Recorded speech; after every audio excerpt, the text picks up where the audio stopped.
The cold bit differently here. Along the Chicago riverfront, it wasn't the honest, straightforward chill of the lower Calumet alleys I called home.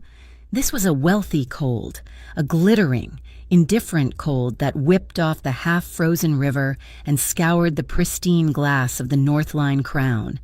Snowflakes, thin and sharp as bits of shaved ice, swirled in the amber glow of the parking lot lamps, dusting the hoods of cars that cost more than my entire education.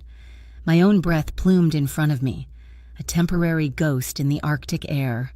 My last delivery of the night, a single bag of lukewarm tacos for someone in a penthouse who probably wouldn't tip. The engine of my beat-up sedan coughed a final, rattling sigh as I killed it, the silence that followed amplifying the tired ache in my bones. 28 years old. By day, I was Mai Luong, lab technician at Orleans Laboratory, a woman of science and precision. By night, I was just Mai, a gig worker hustling to keep my head above the icy water of student loans and visa renewal fees, the scent of antiseptic gloves replaced by the lingering smell of other people's dinners. The problem was a cherry red convertible, parked with arrogant carelessness directly in the fire lane, its tail end blocking the access ramp. A group of 4, 2 men and 2 women, spilled out of the building's gleaming lobby, their laughter loud and brittle in the quiet lot. They reeked of expensive liquor and entitlement. I zipped up my thin jacket, the fabric doing little against the wind. "Excuse me," I called out, my voice sounding smaller than I wanted. They turned, a slow, collective pivot, the man holding the car keys, a blonde with a jawline that looked like it had been chiseled for a magazine cover, gave me a lazy, dismissive once-over. "You need to move your car," I said, pointing to the bold red letters on the pavement. "This is a fire lane." My accent, the one I spent hours trying to sand down with pronunciation apps and public television, felt thick and clumsy on my tongue. It was a ghost of my mother's voice, a map of a home I hadn't seen in a decade. One of the women, draped in a coat that was probably real fur, giggled into her hand. "Listen to that," she slurred. "It's so cute." The blond man smirked. "What was that? Honey Fire Lane?" He pronounced the word slowly, obnoxiously, as if I were a child. Heat crawled up my neck, a shameful, angry blush. I kept my voice even. "Yes, it is for emergencies. You cannot park here." "Oh, Miss Broken English is giving us orders," the other man chimed in, stepping forward. He was bigger, with a brutish face. "You know, this is America, sweetie.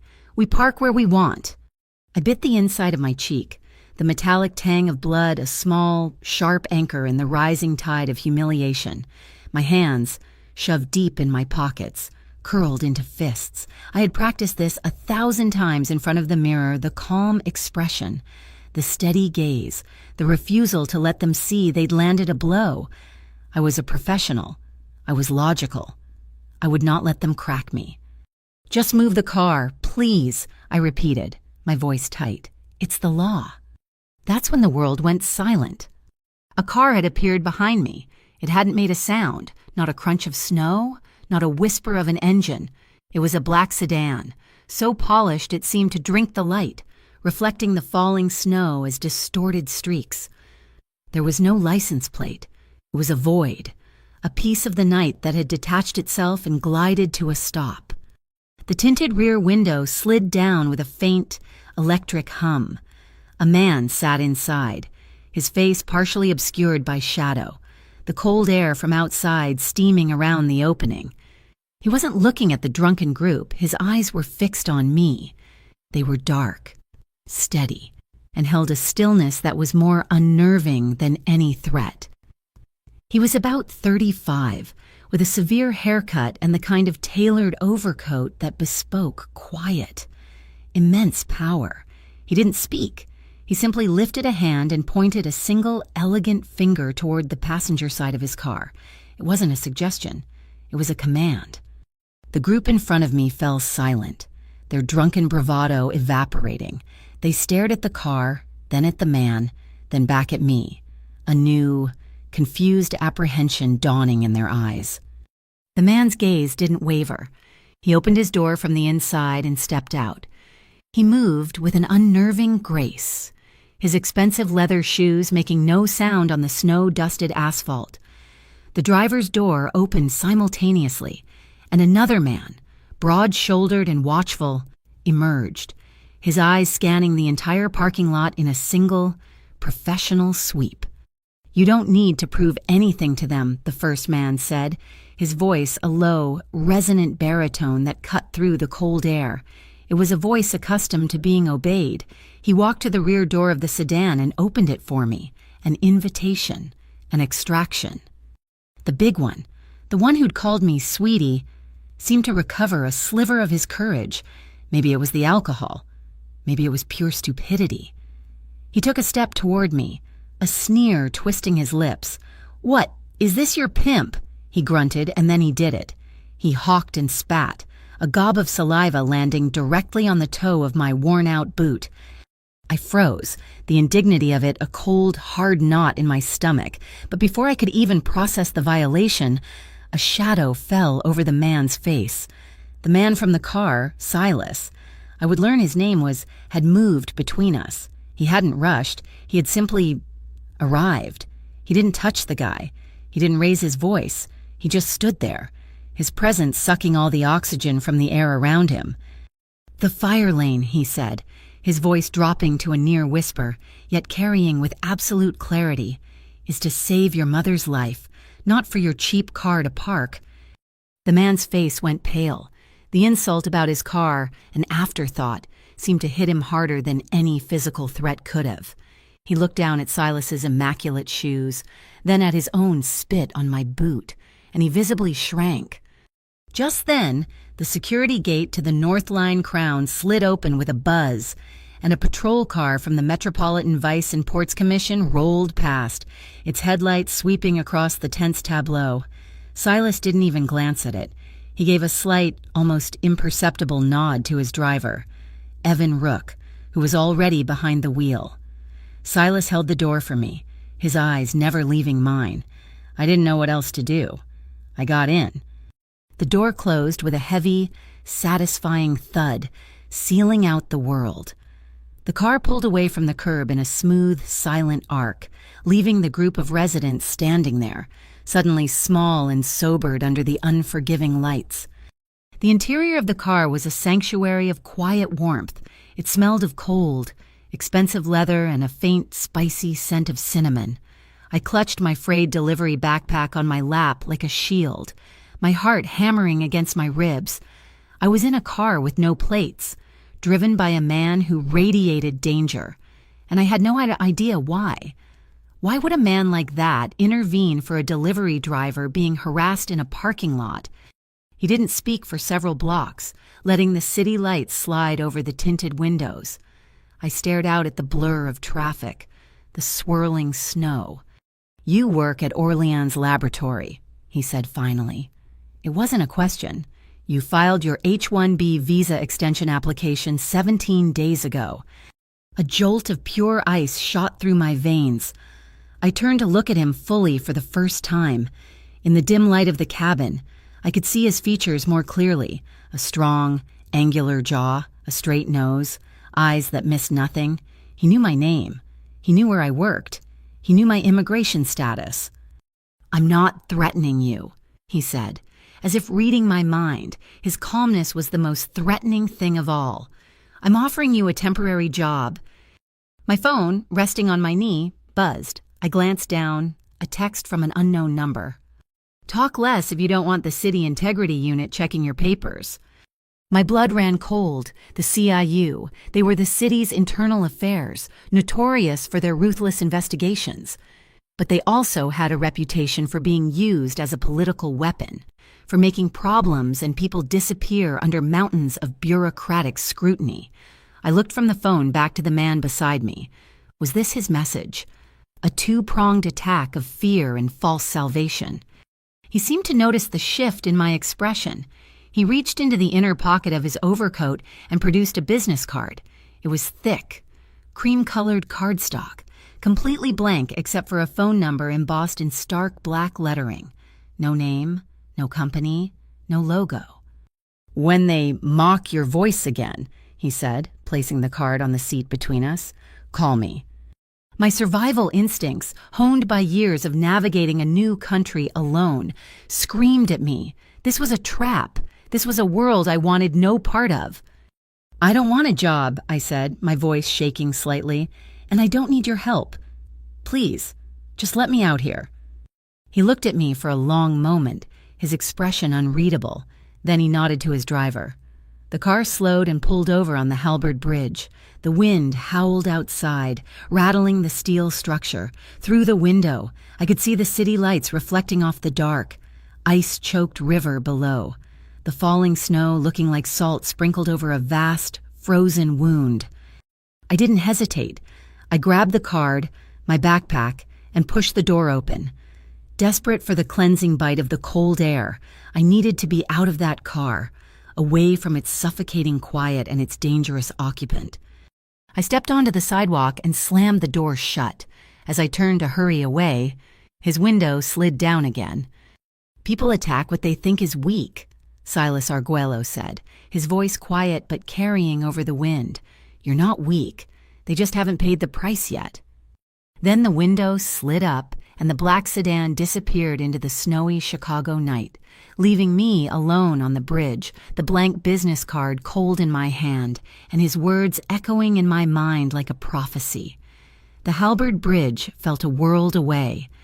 Back in my apartment in Lower Calumet, the city's opulent gleam was replaced by the honest grit of industry. The air didn't smell of clean, cold water, but of steel and soot and the distant savory scent of the local Polish bakeries. The only river here was a sluggish canal, and the soundtrack wasn't the lonely howl of the wind, but the rhythmic, earth-shaking rumble of the L train passing a block away. This was my reality, a third-floor walk-up I shared with Kathy Torres, an ER nurse whose exhaustion was a constant, humming presence in our small space. My side of the room was a testament to meticulous anxiety. Tacked to the wall was a large desk calendar, its squares filled with my cramped, precise handwriting. Electric $47.50, groceries $89.20, Visa renewal fee, final installment $250. Every penny was a soldier sent into battle, and I was the weary general counting my losses. The blank business card Silas Arguello had given me sat on my nightstand. A stark, cream-colored accusation. I'd told myself I would throw it out. It was a relic from a brief, surreal detour into a world that wasn't mine. But I hadn't. It felt too heavy to simply discard. The next day at the lab was a blur of forced normalcy. I ran diagnostics, logged sample data, and calibrated centrifuges, the methodical nature of the work a balm on my frayed nerves. I tried to convince myself that last night was nothing more than an ugly, random encounter, rich drunks being cruel, a strange man playing savior for his own unknowable reasons. It had nothing to do with me. The illusion shattered when I got home that evening. Kathy was already gone for her night shift, leaving the apartment steeped in a quiet that felt more menacing than peaceful. I sat down at our small kitchen table, my laptop humming to life. And there it was, an email with a subject line that made my stomach clench. From Bureau of Proscribed Commerce, Regional Compliance Division subject, Urgent Chain of Custody Inquiry, Orleans Laboratory, File BPC 7741C. My hands went cold. I clicked it open. The text was dense with bureaucratic language, but the message was terrifyingly clear. Pursuant to a preliminary compliance audit, your laboratory has been identified as the receiving entity for a shipment of biological samples originating from Hallow Pier, currently flagged under a restricted transit advisory. Please be prepared to provide all relevant documentation, including Form 88C Receiving Officer's Signature Log, for immediate review. Form 88C, Receiving Officer's Signature Log, my signature. The memory hit me with the force of a physical blow. Just yesterday afternoon, a delivery driver, hurried and impatient, had dropped off a large, insulated crate. It was a routine shipment of tissue cultures, or so I'd thought. I had scribbled my signature on his electronic pad without a second thought, my mind already on the evening's delivery route. Hallow Pier. The words on the screen seemed to pulse. I closed my eyes, trying to reconstruct the moment. The crate. There was something odd about it. On the lid, scrawled in smudged blue ink, was a handwritten note. It was in Vietnamese, but it was messy. The spelling phonetic and strange. It was the way my grandmother wrote, a dialect from the coastal fishing villages near Vam Tui, a place where the language was shaped by the sea and the sun. It was a dialect you'd only hear among the Vietnamese fishing communities along the Gulf Coast. Men and women who had brought their old ways to new shores. It was completely out of place on a medical shipment in Chicago. My heart began to beat a frantic, panicked rhythm. I fumbled for my phone, scrolling through my audio files, a habit I'd picked up out of caution when dealing with unfamiliar couriers or strange deliveries. I'd often discreetly start a voice memo. It was a small, paranoid measure, a just in case that had never, until now, been necessary. I found the file from yesterday. I pressed play. The recording was tinny, filled with the ambient noise of the lab's reception area. I could hear my own voice, polite and professional, confirming the delivery address, then the driver's. He had stepped away from the desk to take a call. His voice was a low mumble, a rough, broken pidgin that was a jarring mix of Spanish, English, and that same coastal Vietnamese dialect. "I'll get it to the warehouse. No, the sleeping shark goes later."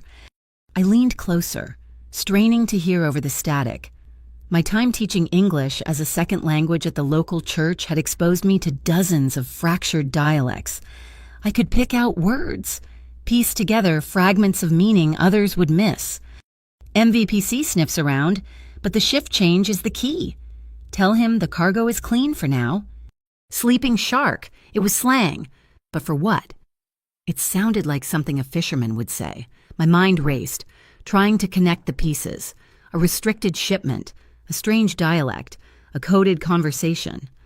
Another buzz from my phone, a text message. My breath hitched. It was the same unknown number from last night. The message contained a single image. It was a photo of me, taken last night in the Northline Crown parking lot. It was grainy, shot from a distance, but it was unmistakably me, standing in front of the cherry red convertible. My face tight with anger and humiliation. The angle was from an upper-story window. Someone had been watching the entire exchange. Beneath the photo, a line of text. The crate and the recording, get rid of them. Or this picture goes to the CIU with a story about an immigrant collaborator. I felt the room tilt. This wasn't a coincidence. The harassment in the parking lot, Silas Arguello's sudden appearance, the anonymous warning, and now this email from a federal bureau, it was all connected. I was being squeezed, pushed into a corner from all sides. They weren't just threatening my visa anymore. They were threatening to frame me, to turn me into a criminal. When Kathy came home in the morning, her face pale with exhaustion, she found me sitting in the exact same spot, staring at the wall. I told her everything. Her nurse's composure took over, her voice calm and steady as she made me a cup of tea. "You have to go to the police. She said, her brow furrowed with worry. "This is witness intimidation. It's a serious crime." "And say what?" I shot back, my voice raw. "That I, a foreign national with a pending visa extension, have a recording of a suspicious conversation I probably shouldn't have made. About a federal investigation I'm now tangled in Kathy. One wrong word, one skeptical officer, and my file gets flagged. A misunderstanding could keep me in administrative limbo for years. I could lose everything." She couldn't argue with that. She knew the tightrope I walked every day. She turned on the small television on our counter, the morning news a mundane distraction. A blandly handsome anchor was rattling off the city's headlines. And in local news, sources within the Metropolitan Vice and Ports Commission confirm they are planning a series of raids at Hallow Pier, targeting illegal cargo operations. The investigation is rumored to focus on Warehouse 47 an import-export facility allegedly controlled by associates of reputed mob figure Cortez Barraza. The name Barraza meant nothing to me, but the other two words hit me like a physical shock. Warehouse 47. I scrambled for my bag, pulling out the copy of the shipping manifest from yesterday. There it was, in small print under the sender's address. Origin scan, Hallow Pier, WH47. It all clicked into place with sickening clarity. The BPC email, the raid, the restricted biosamples. If the MVPC raided that warehouse and found a crate of sensitive biological materials in the middle of a mob-run facility, they wouldn't ask questions. They would assume it was part of the illegal operation. And the paper trail, my signature, would lead them straight back to Orleans' laboratory, to me. Worse, if the raid was clumsy, if those samples were compromised, a public health disaster, my carefully constructed life was crumbling. Calling the police was a risk. Doing nothing was a bigger one. There was only one other option. The blank business card on my nightstand, a path into the darkness. But as Silas Arguello had said, maybe a safer one. My finger trembled as I dialed the number. It didn't even ring a full time before he answered. Yes, his voice was exactly as I remembered it, calm, deep, and utterly in control. I swallowed hard. This is Mai Luong. A pause. I know. I might have a problem. I know that too, he said. Are you ready to discuss that job? I don't want to owe you anything, I said, the words a weak protest. There was a soft sound on the other end of the line, almost a sigh. Miss Luong, he said, his tone softening almost imperceptibly. Right now, you owe yourself a safer path. The one you're on is collapsing. He was right. I was out of options. We agreed to meet, not in an office, not in a coffee shop, but at a place of his choosing, a decommissioned chapel on the industrial outskirts, a place called Our Lady of the Switchyard. The name itself felt like an omen. As I drove my sputtering sedan through the gray, frozen streets of Lower Calumet, I kept checking my rearview mirror. A dark green SUV, a model I didn't recognize, had been behind me for the last 10 blocks. It kept a respectable distance, never getting too close, but it was always there. Paranoia, I told myself. It's just traffic. But my instincts, the ones that had kept me safe for so long, were screaming. On impulse, I made a sharp, unsignaled right turn, bumping over a set of rusted, abandoned railroad tracks. It was a shortcut I used for deliveries, a road most people avoided. I glanced in the mirror again. The SUV didn't follow. It continued straight, disappearing from view. A wave of relief washed over me, but it was short-lived. The vehicle was gone, but the feeling of being watched, of being a pawn in a game I didn't understand, remained. It was a cold, heavy presence, like a hand pressed against the back of my neck. I was driving to a meeting with one dangerous man, and I was certain that another was already hunting me. Our Lady of the Switchyard wasn't a church anymore. It was a brick mausoleum for forgotten prayers, huddled in the shadow of the elevated tracks. The air inside was colder than the street, smelling of damp plaster, old incense, and the sharp, metallic tang of ozone from active electronics. The meeting was not just Silas Arguello. Evan Rook, the man whose silence in the car had been its own kind of presence, stood by the boarded-up doorway. He wasn't guarding the door so much as he was part of it, a seamless extension of the shadows. In the center of the nave, where the altar should have been Dean, a bank of laptops cast a pale blue light on the peeling frescoes. A third person, younger, with a shock of dark hair and a focused energy, sat before the screens. Silas himself was standing over a massive, unrolled schematic of the Chicago ports, spread across the remaining pews. He didn't greet me, but his eyes lifted, acknowledging my arrival. The look was intense, appraising. "This is Rowan Ibarra," he said, gesturing to the man at the laptops. "We call him Patch. He handles data. You've met Evan." Patch didn't turn, but his fingers paused on the keyboard. "Heard the audio you sent. It's a mess. The file is corrupted at the source." It's not corrupted, I said, my voice sounding too loud in the cavernous space. I stepped forward into the circle of laptop light. That's just how they talk. It's a pidgin. Vietnamese, Spanish, and port slang.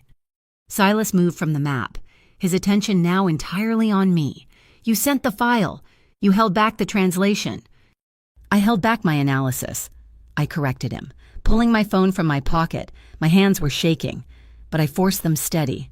I wanted to do it in person. I didn't want any more misunderstandings. I had spent the drive over listening to the 30-second clip 100 times. I played it now, the tinny, garbled voice echoing strangely off the statues of saints who watched us with chipped, indifferent eyes. Nai, nu, no. The sleeping shark goes to warehouse. Denen. Test the pressure. MVPC is blind. Changeover is clean. Taungu. I translated, my voice precise. It means sleeping boat.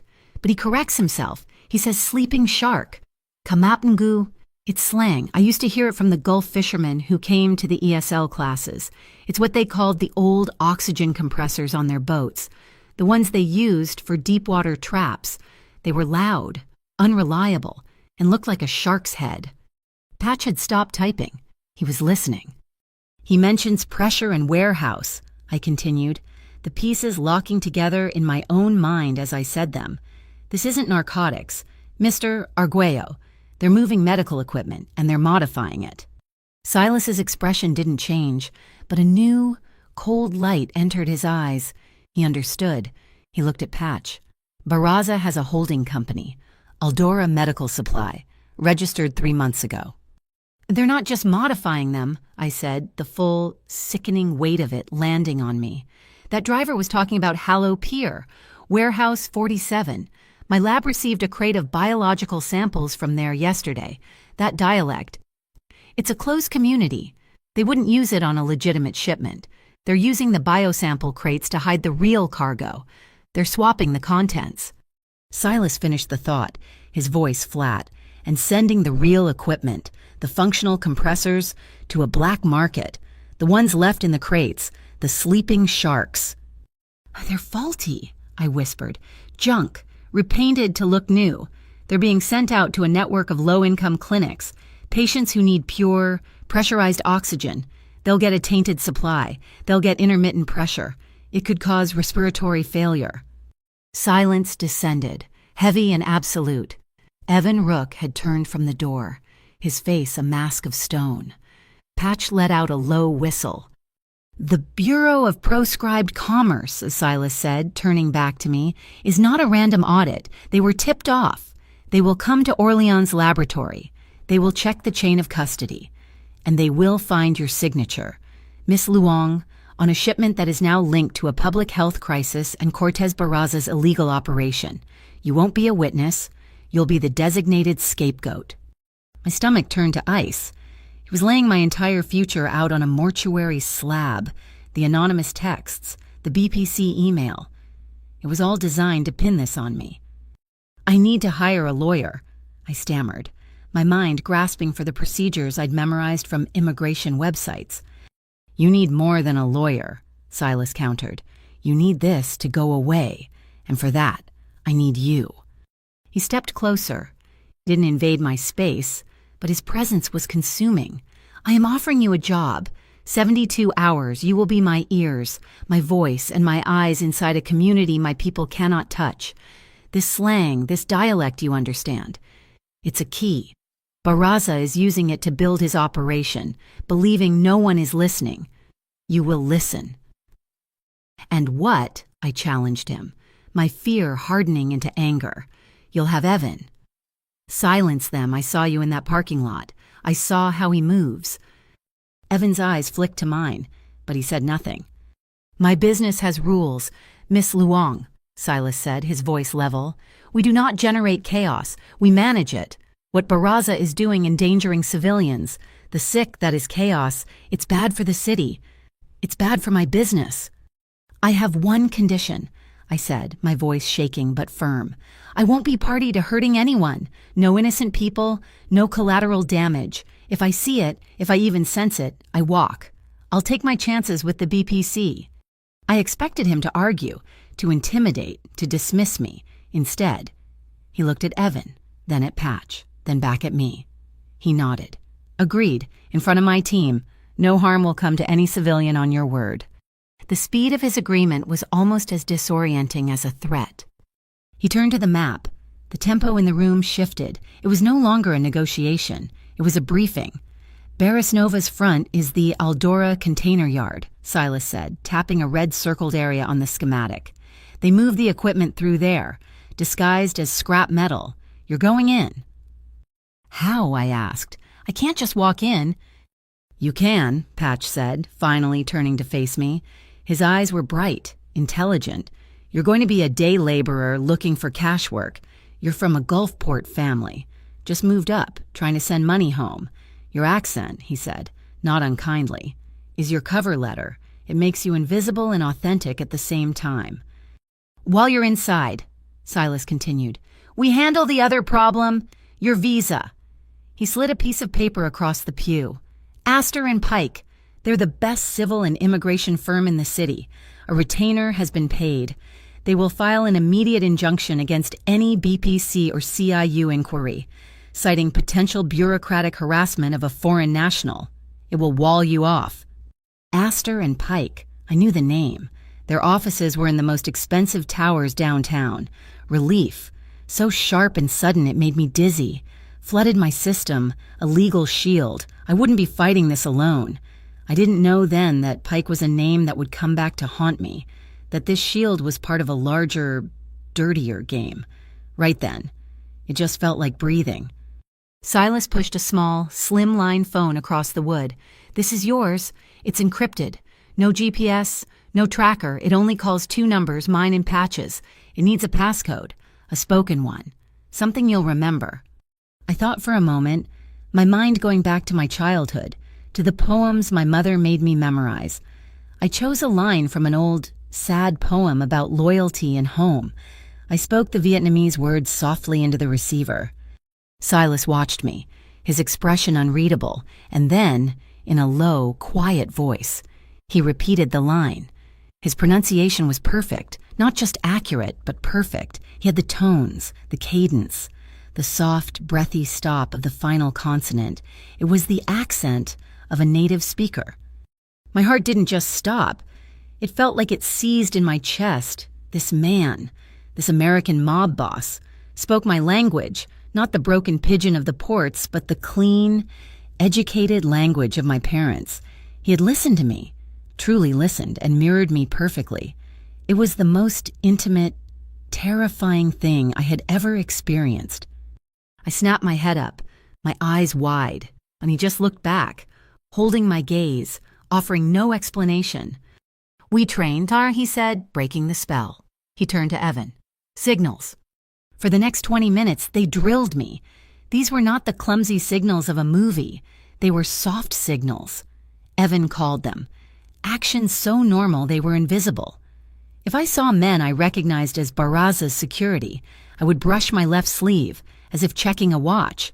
If I saw anyone who looked like undercover MVPC or federal agents, I would adjust the strap of my future backpack.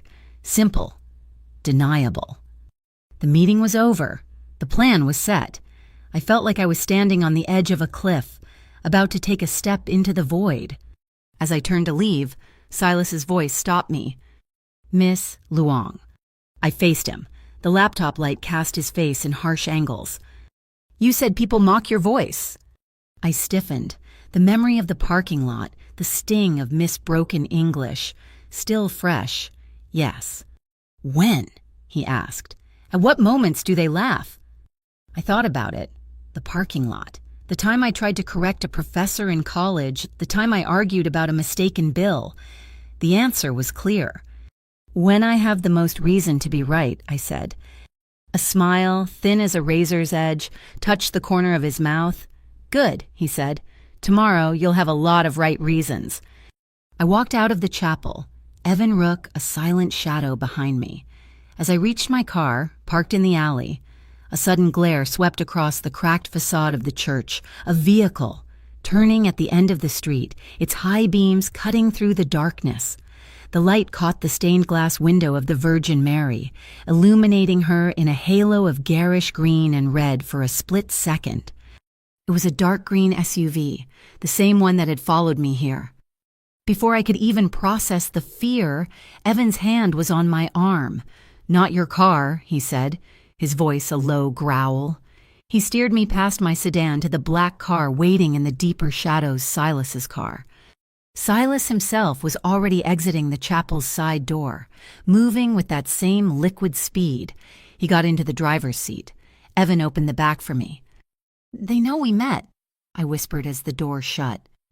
"They know where we met," Silas corrected me, his eyes on the rearview mirror as he pulled the car into a silent, unlit U-turn, heading the opposite way.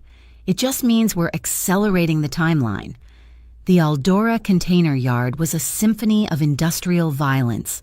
The shriek of grinding metal, the percussive slam of shipping containers, and the mournful bellow of a distant foghorn created a wall of sound so thick you could feel it in your teeth. The air was heavy with the smell of diesel exhaust, rust, and the salty, damp breath of the canal.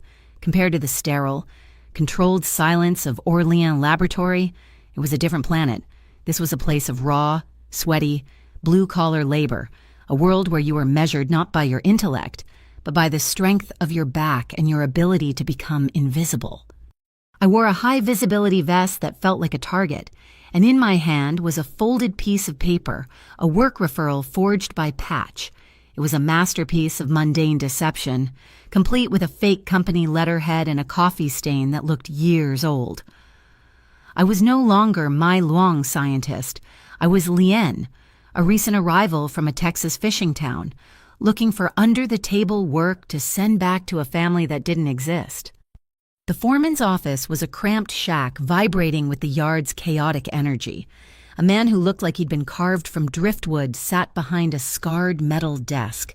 A faded tattoo of a carp snaked up his forearm. He was Fuck, but the nameplate on his desk just read Old Fish. He squinted at me, his eyes weathered and sharp. "You the girl from the referral?" he grunted, his voice a gravelly mix of the same coastal pigeon I'd heard on the recording. I nodded, deliberately letting my shoulders slump, making myself smaller. "Yes, sir," I said, pitching my voice to be soft, my accent purposefully thicker, leaning into the rural, uneducated cadence that Patch and I had rehearsed. "They say you might have work. I learn fast. I work hard." He grunted again, a sound that could have meant anything. He looked over my fake papers. "You talk funny. Where are you from?" "Vamtui," I said, naming a tiny village he wouldn't know. "Down south, on the water." That seemed to satisfy him. He saw a familiar type, a desperate girl from the provinces. Easy to manage, unlikely to complain, to him. My accent wasn't a flaw, it was a credential. It meant I was one of his own, part of the invisible, undocumented workforce that kept places like this running. Out in the yard, I was a ghost. The other workers, a rough mix of men from a dozen different countries, barely glanced at me. I was assigned to the simplest task, coiling loose, strapping, and sorting dunnage. A few of the younger men made jokes, mimicking my accent, calling out, "Hey, Texas," in a sing-song voice. I just smiled, a small, placid smile, and kept working. Every jeer was a confirmation that my camouflage was working. They saw what they expected to see: a timid, broken English girl who wasn't a threat. Invisibility was my armor. My target was a row of white containers at the far end of the yard, stenciled with the logo O2 Relief. They were supposed to contain medical supplies. Around midday, a flatbed truck arrived, and Old Fish yelled at me and two other workers to help check the inventory before it was loaded. Inside the container, the air was cold and still. Boxes of medical-grade oxygen regulators and valves were stacked on pallets. As the other two men started scanning barcodes, I moved toward the back, pretending to check seals. Two forklift drivers were talking nearby, their voices a low rumble beneath the yard's din. One was speaking the Vietnamese pidgin, the other, a rapid-fire, street-inflected Spanish. And make sure the route is changed out at 47 inches, the Vietnamese driver said. Root guts, insides. Sí, después del cambio de turno de MVPC. The other replied, yes, after the MVPC shift change. My blood went cold. Swapped the guts at warehouse 47 after the MVPC shift change. It was the confirmation I needed, a direct link between this yard and the faulty equipment. My training kicked in. My gaze swept the area, casual but deliberate. In the shadow of a stack of containers, a man in a dirty jacket was leaning against a wall, pretending to be on a break. He was holding a cheap burner phone, but he wasn't talking. He had it angled toward the O2 relief container, and I saw the telltale glint of his screen as he zoomed in, capturing a clear shot of the shipping labels on the boxes. He wasn't one of Barraza's men. He was too clean under the grime, too focused. He was a plant. My heart hammered against my ribs. I turned my back to him, my body shielding the motion as I reached for my backpack on the floor. With a slow, natural movement, I adjusted the shoulder strap, pulling it tighter. The signal. MVPC or feds are here. The burner phone in my pocket vibrated. It was a text from Silas's number. Pull out, now. There are rats on both sides. My fingers trembled as I typed back, my thumb clumsy on the tiny keypad. I crouched behind a pallet of boxes, shielded from view. Not yet. I need to know the water's route. The words were out before I could stop them. It was more than just defiance. The phrase water's route, duong nuoc, was an idiom from the fishing villages, meaning the true path, the hidden current. It was intimate. A piece of the language I shared with him. The phone was silent for a full 10 seconds, a small eternity. I could almost feel his surprise, his reassessment of the situation. Then, a new message. Be careful. Just then, Old Fish stomped into the container. He pointed a grimy finger at me. You, lean, you drive. He tossed a set of keys, which I fumbled to catch. Take this box of valves to warehouse 47. Drop it at the receiving dock. They're waiting for it. I looked at him, my face a mask of confusion. But my English is not so good. Security. He waved a dismissive hand. That's why it's you. Your voice sounds pitiful. They'll see a scared girl and wave you through. Less questions. The bitter irony was a stone in my throat. My supposed weakness was once again my key. I nodded meekly, picked up the heavy box, and headed for the small delivery truck. The drive to Hallow Pier was a 5-mile journey through a wasteland of warehouses and scrapyards. The whole way, a battered-looking pickup truck stayed stubbornly in my rearview mirror. It had a spiderweb crack in its passenger side mirror and a dented fender. It could have been a coincidence, but after the man with the camera phone, my paranoia was screaming. I had to be sure. I saw an opening, a narrow, unmarked road leading into a sprawling scrapyard designated on a faded sign as Yard 9. I feigned a moment of panic, as if I'd missed my turn, and swerved into the yard. Kicking up a cloud of rust-colored dust, I drove 50 yards in, then killed the engine, pretending to check the address on my phone. The pickup truck followed me in. It didn't hesitate. It rolled to a stop, blocking the only way out. 2 men got out. They weren't dressed like dock workers. They wore clean, dark jackets and moved with a purpose that had nothing to do with scrap metal. These were the men Silas's team had warned me about, a Black Swan team from the Interstate Racketeering Council. Barraza's enforcers, specialists in making problems disappear and framing their rivals. My hand flew to the burner phone, but before I could even dial, it happened. A black sedan, Silas's car, materialized from behind a mountain of crushed cars. It moved with impossible speed and silence. It didn't ram the pickup. It herded it, nudging its rear quarter panel with surgical precision, forcing it into a tight corner between a crane and a stack of shipping containers. Evan Rook was out of the driver's side before the car even stopped rolling. He moved not like a man, but like a force of nature. There were no guns, no shouting. The first IRC man turned, his hand reaching inside his jacket, but Evan was already on him. There was a blur of motion, a sickening, wet crunch. and the man crumpled to the ground. The second man tried to run, but Evan flowed around the truck, a shadow detaching itself from the greater darkness.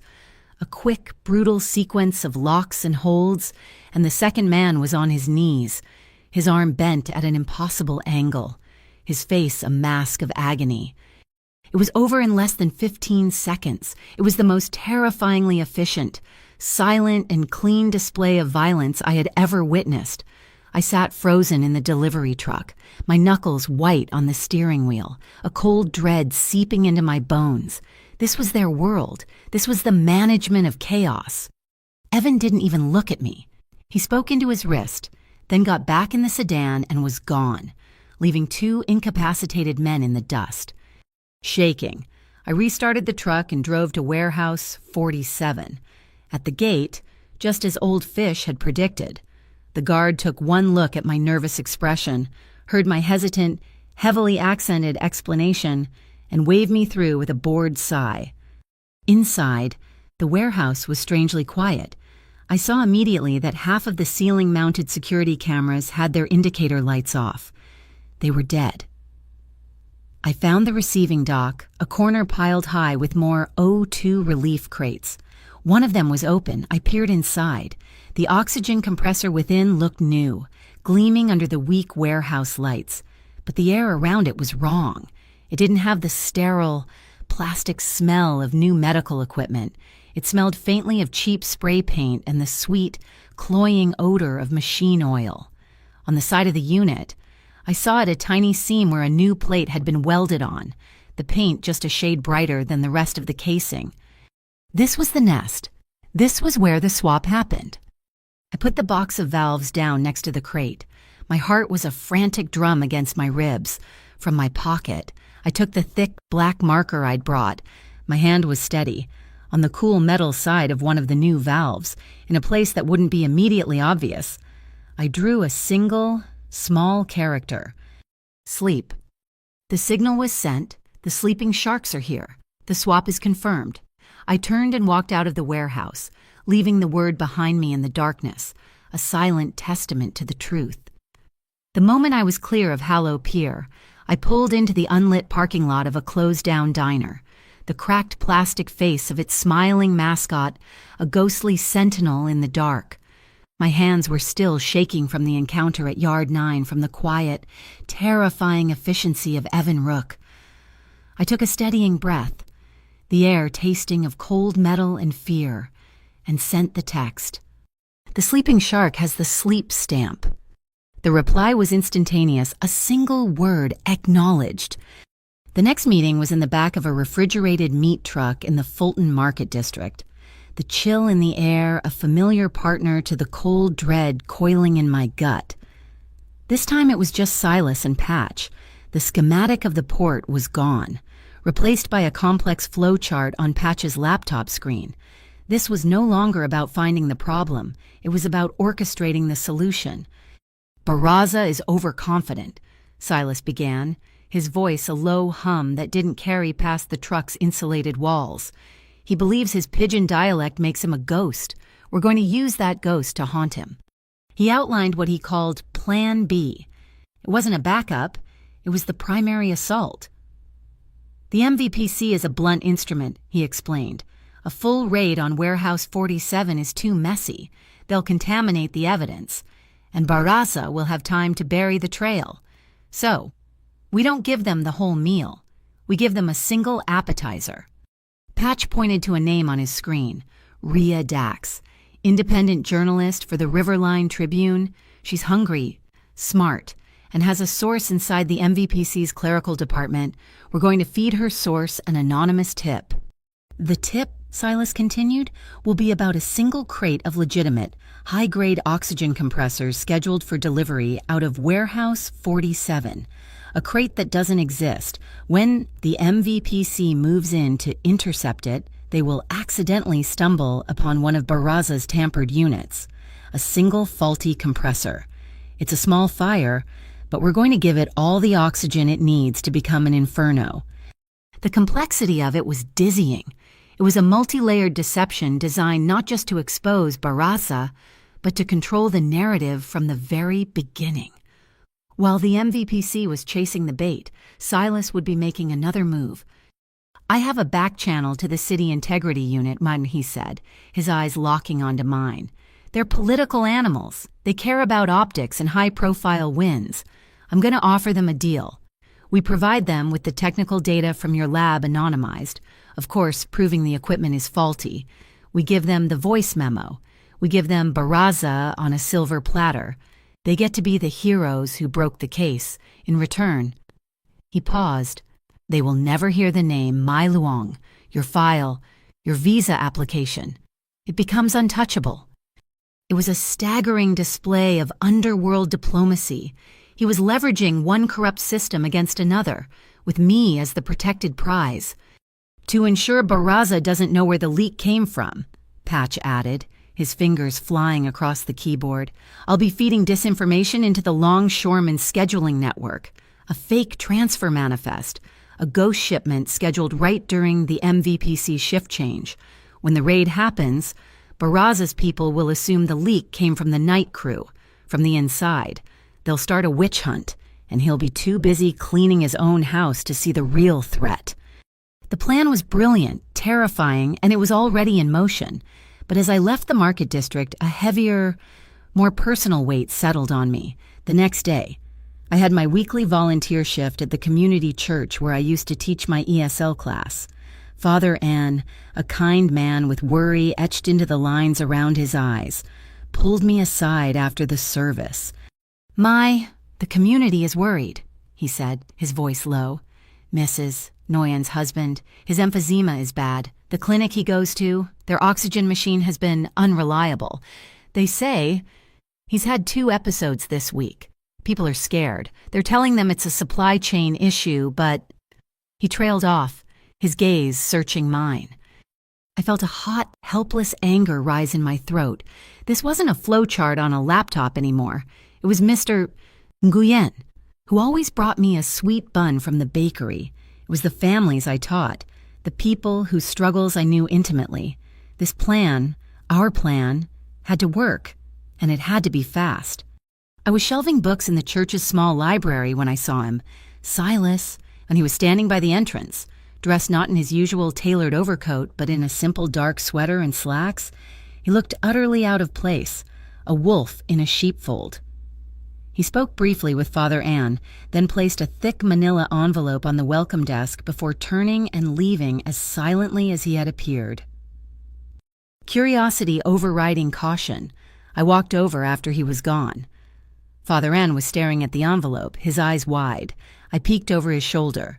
Inside was a cashier's check for an amount that made me gasp, and a simple, typed note for the expansion of the language program, to give a voice to those who are not being heard. There was no name, no signature. It was an anonymous gift from a ghost. I looked out the door, but the street was empty. I didn't say a word. I just felt a strange, unsettling warmth spread through my chest. The first spark of the fire was lit that afternoon. A woman approached me as I was leaving the church. She was sharp, with intelligent eyes and a reporter's impatient energy. "Mai Luong, my name is Ria Dax." My blood ran cold. She wasn't supposed to know my name. "I think you have the wrong person." "My source gave me a file number," she said, undeterred. "I backtraced it. Your signature was on the receiving manifest. I'm not here to expose you. I'm here because you're the only one who can tell me what's really happening at those docks." Silas's machine was already moving, but I was still at its center. "I can't talk to you," I said, my voice barely a whisper. "But if you're going to write this story, you have to promise me something. This isn't about one community. This isn't a Vietnamese crime story. The people who talk like me, the people from the ports, they are the victims here, not the criminals. You protect them. You keep me anonymous, or you get nothing." She studied me for a long moment, then nodded. "Deal." Barraza's response was swift and brutal. By the next morning, he had launched his counterattack. It was a grainy video, circulated on local social media channels. It was the security footage from the Aldora yard, showing me, in my high-visibility vest, talking to old fish. The audio was manipulated, my accent amplified, my words clipped and rearranged to sound sinister and foreign. The caption read, "Foreign operative infiltrates docks to sabotage American businesses. Is this who's destroying our economy?" The humiliation was a physical blow. They had taken my voice, the very thing I was so self-conscious of, and twisted it into a weapon against me. But Silas's counter was already prepared. That afternoon, 2 large trucks bearing the logo of a legitimate medical supply company one Silas apparently controlled pulled up in front of the 16th District Community Clinic. The same clinic Father Ann had mentioned. Silas was there, along with Rhea Dax and a crew from a local news station. He didn't give a speech.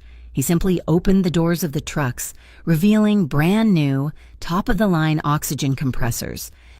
"This is a temporary donation," he told the cameras, his voice calm and authoritative, "to address the immediate needs of this community while the city investigates the reports of faulty equipment."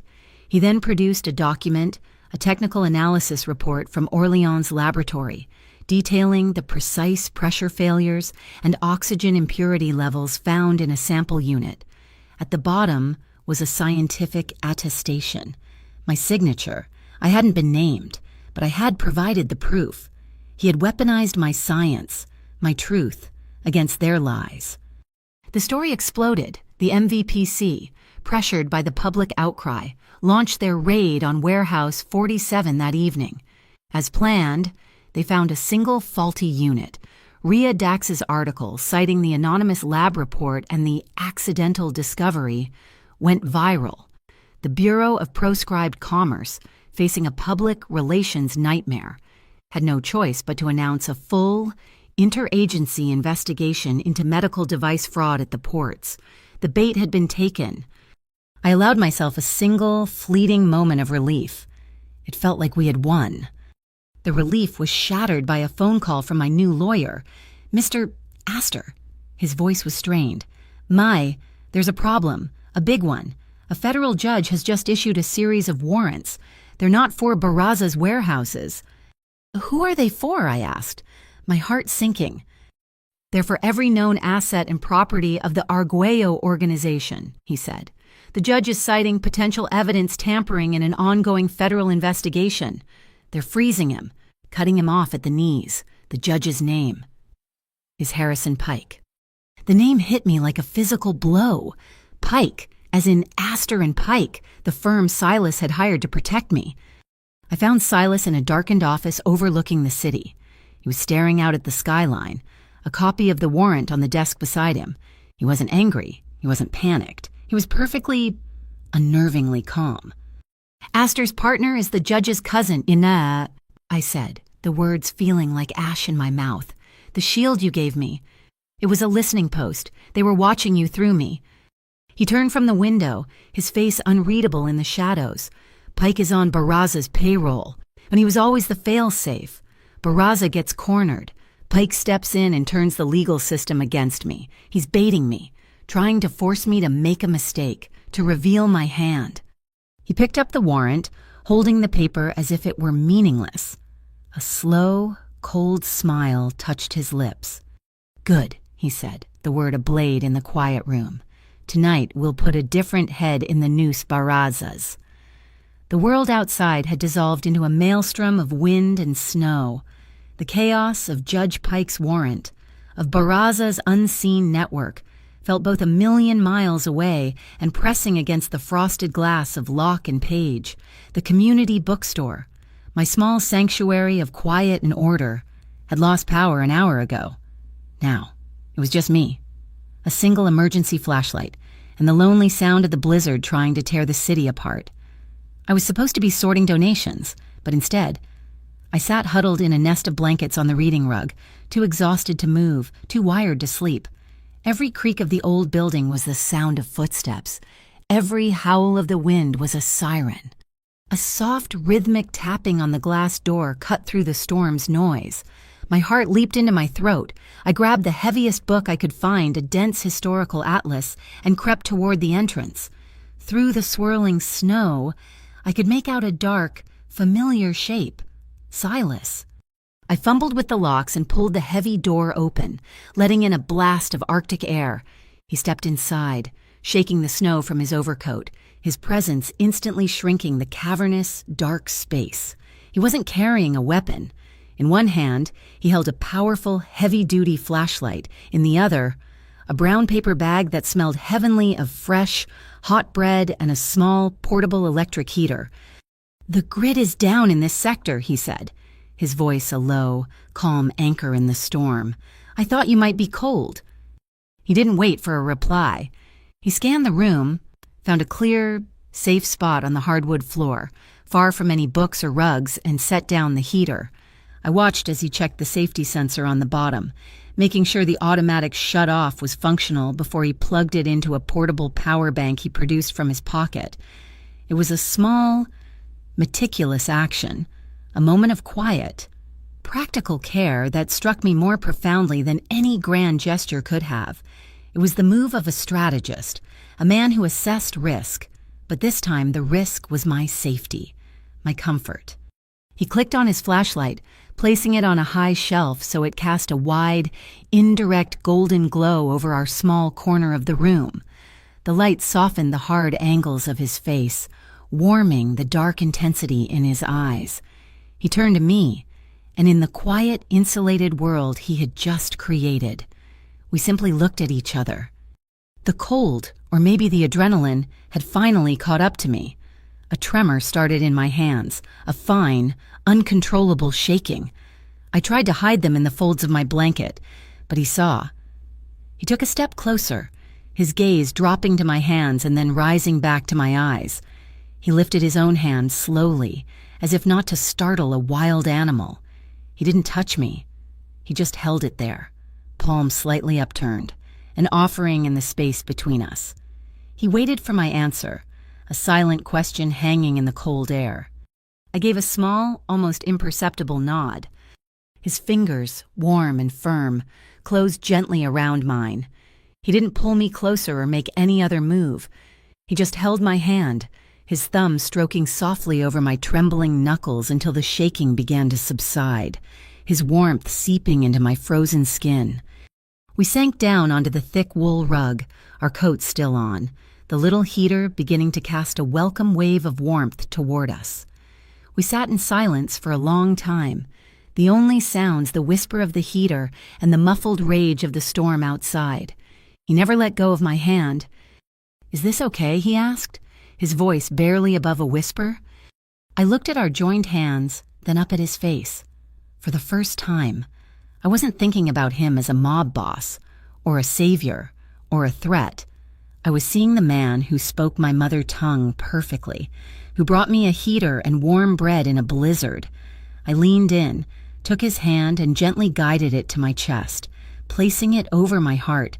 I wanted him to feel its frantic, unsteady rhythm, to understand the effect he had on me without me having to find the words. His eyes darkened with an emotion I couldn't name. He leaned in, his gaze dropping to my lips. There was no urgency, no demand. It was a slow, unhurried exploration, giving me every opportunity to turn away. I met him halfway. The first touch of his lips was tentative, soft, and incredibly warm. It tasted of the cold night air and tasted of the cinnamon I always smelled on his coat, a scent I now realized was uniquely his. The kiss was a conversation, a question and an answer. His hand moved from my heart to gently cup my jaw, his thumb stroking my cheek.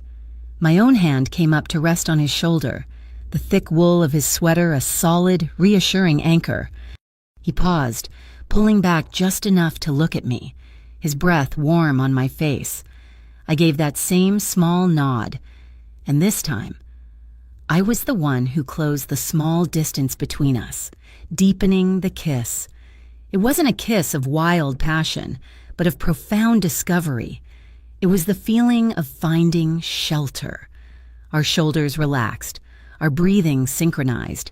His other hand found its way to my waist, his fingers splaying across my back, not pulling me closer, but just holding me, a silent promise of support. The world outside, with its federal judges and its assassins, faded into a meaningless, distant roar, the frosted glass of the storefront window, with the world outside reduced to a blur, seemed a fitting backdrop. When we finally broke apart, we rested our foreheads together, breathing in the shared air. In the warm, golden gloom, we began to talk. Not about the case, not about Barraza or Pike, but about things that felt far more dangerous. He told me about his childhood, about growing up in a world where silence was survival, where listening was a more valuable skill than speaking. It was then I realized that in all our interactions, he had listened to me more than anyone had since I'd arrived in this country. He hadn't just heard the words, he'd heard the melody, the rhythm, the unspoken fears behind them. "What are you most afraid of?" I asked, the question feeling impossibly bold. He was quiet for a long moment, his thumb tracing the line of my jaw. "It's not bullets," he said, his voice raw with an honesty that startled me. "It's not prison. It's the thought of your true voice, the one that's sharp and certain and right being lost because this world forced you into silence." Tears pricked my eyes. He saw me. He saw the very thing that had been used as a weapon against me and called it my strength. "I haven't let anyone get this close," I admitted, my voice thick with emotion. "Not since I came to America. It's always felt too risky." He understood. He knew what it was to build walls. "We need a rule," he said, his tone shifting, becoming practical again, but with a new layer of intimacy. "A signal. If you ever need me to stop, for any reason, no questions asked." He gently took my hand. "Just do this." He tapped two of his fingers against his own wrist. "Touch my wrist with 2 fingers. I'll stop. Immediately." A small, watery smile touched my lips. It was a contract, a piece of their world of silent signals and unspoken rules repurposed for us. It was the most romantic thing he could have possibly said. I brought my fingers to his wrist, letting them rest there for a second. He instantly went still, his hand loosening its grip on mine, honoring the signal even in practice. We both smiled. We had an agreement. When it was time for him to leave, the storm had begun to calm. He walked me to the small back room where I sometimes stayed overnight when volunteering late. He took the blanket from the rug and draped it over me, tucking it in around my shoulders. He zipped up the front of my jacket, his knuckles brushing my chin, a touch as gentle as a whisper. As he turned to go, he paused, then stepped behind me, wrapping his arms around me in a hug that was warm and solid and safe. It lasted a single heartbeat longer than was necessary, a silent punctuation mark at the end of our unwritten conversation. He left as he arrived, a ghost disappearing back into the snow. I stood in the doorway and watched him go. Outside, the wind had piled a drift of snow against a metal sign at the edge of the bookstore's property. The sign read, "Quiet, please." But inside the silent, darkened bookstore, I no longer felt silenced. We had found a language that needed no translation. The quiet intimacy of the bookstore felt like a dream from another life. The blizzard had passed, leaving Chicago encased in a sharp, glittering ice. The new world was one of high-stakes strategy, whispered codes, and the constant thrum of adrenaline. The call came at 1:47 in the morning, jarring me from a light, restless sleep in the safe house. It was Silas. The warmth from the bookstore was gone, replaced by the ice-cold precision of the strategist. "So, Patch has him," he said, his voice flat and fast. "Barraza is liquidating. He thinks Pike's warrant gives him cover. He's moving the entire stock of tampered compressors tonight. Gaslight Waste Pier, 2:17 a.m. "The warrants," I said, my mind racing. "Your warehouses are frozen. He's expecting me to be defending my property. He won't be expecting me to be on his—" The line was quiet for a beat. "I need you." The rendezvous point was under a concrete overpass, the air thick with the smell of frozen diesel. Evan was a silent statue by the black sedan. Patch was a digital ghost, piped into our earpieces from a mobile command unit miles away. Silas was already dressed in dark, functional gear, a stark contrast to the man who had brought me hot bread. "Barraza is spooked," Silas briefed me, his eyes scanning the empty street. "He's using a skeleton crew, non-union, almost all from the Gulf communities, but the Pier's charter requires a certified union spotter for any hazardous waste transfer after midnight. That spotter," he said, handing me a laminated ID card and a hard hat. "Called in sick 12 minutes ago. Patch arranged it. You," he said, "are his replacement, Lin Nguyen, hazmat certified." He handed me a thick, flannel-lined work shirt. "Put this on. The top button is a wide-spectrum microphone. Patch is listening. Evan will be on the water, blocking the canal exit. I'll be observation, on foot. Your job is simple. Get in. Use this." He handed me a digital clipboard. "And document, watch. Listen, that is all. You do not engage. You do not intervene. You are a ghost." I pulled the rough shirt on over my thermal. As I fumbled with the top button, the microphone, my fingers felt clumsy. Silas's eyes met mine in the dark, the memory of the bookstore, of his hand on my heart, hung in the air between us. He didn't say, "Be careful." He didn't have to. His gaze was a physical weight, a shield I could almost feel. Gaslight Waste Pier was a graveyard of rusted metal and forgotten industry. Dim yellow floodlights cut weak cones into the darkness, illuminating the icy planks and the sluggish, black water of the canal. I walked in, my hard hat low, my gait hesitant. I was Lien, the nervous, underpaid replacement, annoyed at being called in on the coldest night of the year. The guards at the gate barely looked at my ID. I saw the operation immediately, a rusty, coastal freighter. The Buena Suerte was moored to the dock. A crane was actively loading pallets of the O2 relief crates from a flatbed truck into its hold. I kept my head down, pretending to check manifests on my digital clipboard, and moved closer. The crew was exactly as Silas had predicted, a small group of men, speaking the rough, coastal pidgin that was now as familiar to me as a threat. The man directing the crane, a heavy-set captain in a worn parka, was shouting at a deckhand. This had to be Captain Howe. "Hurry!" Howe yelled, his voice a gravelly bark that cut through the noise of the crane. "These sleeping sharks have to be at St. Bright's before dawn. Get them loaded." St. Bright's. My stomach clenched. Not a warehouse. Not a distributor. St. Bright's Temporary Clinic. It was a charity, set up in a converted church to handle the overflow of patients from the city's struggling hospitals. He wasn't just hiding the equipment, he was using a building full of the sick and the dying as a human shield. The sheer, cold-blooded cynicism of it made me nauseous. My eyes scanned the dock. I saw them. 2 men, standing near the gangplank. They weren't in work gear. They wore dark, tactical jackets, their hands in their pockets, their eyes constantly moving. They were Barraza's security. They were IRC. My hand moved, a tremor of pure instinct, and I brushed my left sleeve, as if checking my watch. "Seen?" Patch's voice was a whisper of static in my ear. I continued my inspection, moving past the loading area toward a stack of pallets that were next in line. I needed to get closer, to confirm the markings. That's when I smelled it.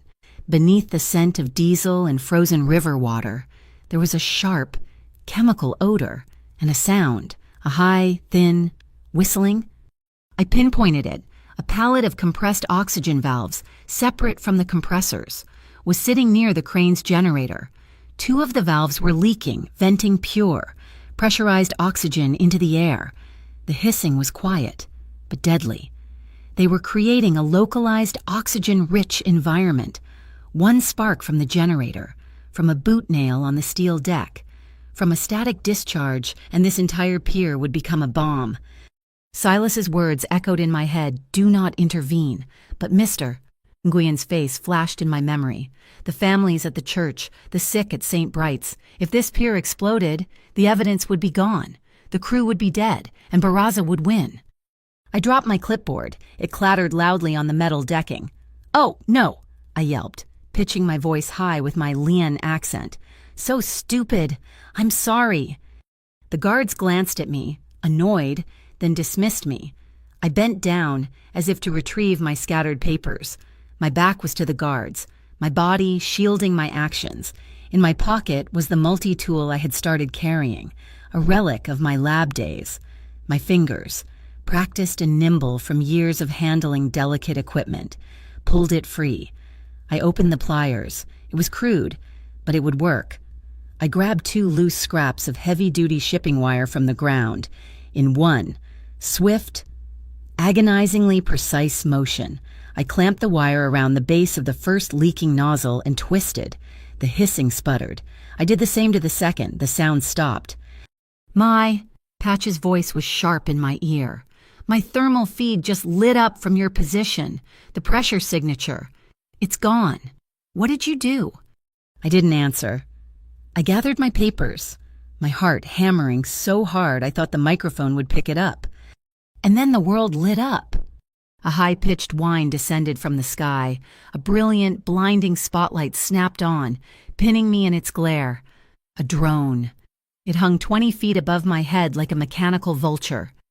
Freeze right there, hands where I can see them. A team of 6 men burst from the shadows behind the flatbed truck. They wore black uniforms with IRC patches. They weren't here to fight, they were here to perform. One held a professional news camera, its red light already on. "We have her," the leader shouted, pointing directly at me. He was playing to the camera. "We've caught the foreign agent. She's here sabotaging the medical supply chain. We have you on film. Corporate espionage." It was Pike's trap. It was never about stopping the shipment. It was about me. They were going to broadcast my arrest, paint me as an immigrant saboteur, discrediting me, my testimony, and any link to Arguello. The camera lens was inches from my face. I was completely, utterly blinded.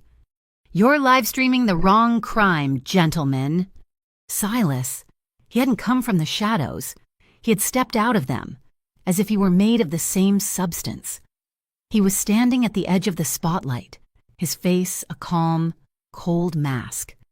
The IRC leader spun, his face a mask of triumph. "Arguello, we knew you'd show your face." "Now, Evan," Silas said, his voice almost conversational. A loud click echoed across the pier, followed by a wave of white noise static that blasted my eardrum. The drone's spotlight sputtered and died. The cameraman yelled, "What the hell, signal is gone, we're dark, all feeds are dead."